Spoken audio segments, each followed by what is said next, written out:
It is really important to keep your pH in balance, and as you can see, mine is not right now. It is far too low.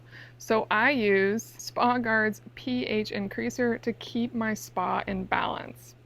Now, I love this brand, it is exceptional quality, and as it says here, you don't want that low pH because it can definitely cause more irritation, more odor, and it's a great way to lose your chlorine faster and corrode the metal in the filtration system. So it's really important to keep this at the right level.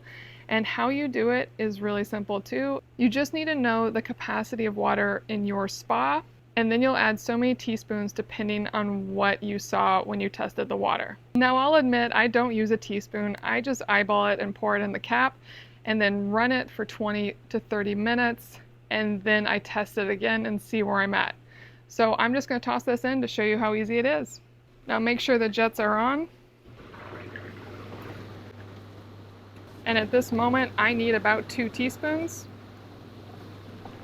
And that's it.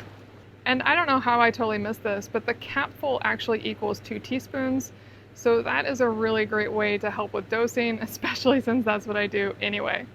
Now it wants me to wait 30 minutes and then I'll test it again, but it really is that simple. This is a fantastic company for all of your spa needs, and I definitely recommend their pH increaser.